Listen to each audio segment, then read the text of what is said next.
Hey, it's NPR's Book of the Day. I'm Andrew Limbaugh. I don't know if I'm being a weird tinfoil hat type person about it, but you are not going to catch me out here doing one of these 23andMe DNA tests. Beyond the privacy issues around it, there's just things about myself and my heritage that I know. And, I don't know, I'm not super interested in fact checking. Because to find something out about your past like that can shake you to your core. Just listen to today's interview. It's with Carmen Rita Wong. Her mother is Dominican and her dad is Chinese. Except her dad isn't Chinese, actually. Her memoir, Why Didn't You Tell Me, is all about finding out the truth and how that shaped her identity. And she talks to NPR's Ailsa Chang about keeping ties to her Chinese roots, even if she's not Chinese at all. Imagine living your whole life believing a certain story about yourself, where you came from, who your family is, only to see that story upended because you discover your mother has been lying to you your entire life. Well, this is exactly what happened to Carmen Rita Wong. In her new memoir, Why Didn't You Tell Me?, she confronts the true origin of her origin story. And as the truth unfurls, she's forced to rethink her family, her race, and the choices her mother made. It's a story about how your entire identity can shift over one lifetime, rocking your very sense of belonging. Carmen Rita Wong joins us now. Welcome. Thank you so much for having me. Thank you for being with us. So, for much of your life, the story that you understood about who you were is that you had a Dominican mother and a Chinese father. And their marriage was this transaction for immigration status. And I want to ask you about something you wrote early on in the book, something your mom had told you. She said your father was chosen for that transaction largely because, quote, Chinese was the closest thing to a white man. That sentence burned into my brain. Can you just tell me what you felt she meant by that? Oh, well, that ties to Dominican Caribbean culture. I should say colonialism, colorism, right? So when the immigrant waves came in from the Caribbean, specifically Dominican Republic, from the 50s through the 70s, Dominicans come in all colors. So one of the things, though, is that it's communicated throughout the Caribbean and South America because of colonialism that white is best. And so that was part of, quote unquote, the American dream was to get whiter. And Chinese, why was Chinese the closest thing to a white person in your mom's mind? Well, I think she thought about that mostly because if that's what her father said. Mm-hmm. My grandfather, Abuelo, who kind of arranged both his daughters to be married to Chinese men to start their migration into the country.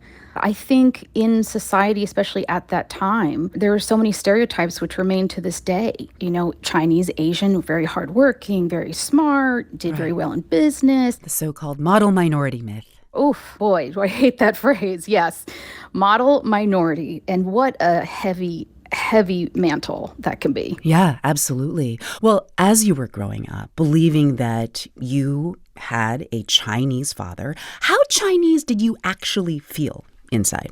That's a funny question. I was a kid. I had a Chinese father for the first 31 years of my life. Right. And even though they were separated, he was very much my father in all the ways that fathers are fathers if they're engaged still in their kids' lives. And we should just explain for our listeners who might be a little confused is because you later on in life learned that the person you thought was your father was not actually your father. Yes, of course. But that's only one big reveal of many, right, as you know. Right. I don't think it's even the biggest in some ways. It's one of the most painful, if only because it is so tied to race and culture. Yeah. Well, the heart of this book, it explores the specific relationship between you and your mom. She was the teller of your story, the keeper of the secrets that you would later discover. Can we just step back? How would you describe your relationship with your mother as you were growing up? Oh, difficult. In many ways, she made me the parent. I was the oldest. I took care of everybody. She had me do a lot of things and treated me like an adult. So, of course, that's going to cause problems because I was a child. It's like, wow, where did my childhood go? Right. Well, she was struggling with her own burdens. Like when she ends up leaving, at the time, your Chinese father, Papi Wong, and marries a white man, you all move from New York City to New Hampshire, and you call your new white stepfather, Marty, your mother's quote-unquote white knight, one who extracted a price from her.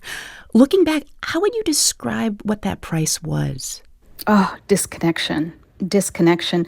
The mantra in those days was, America's a melting pot, and it was all about assimilation. But assimilation into what? Assimilation into white America. What that meant for her, though, was not only did we leave behind a city that we loved so much, but a city filled with people that looked like us.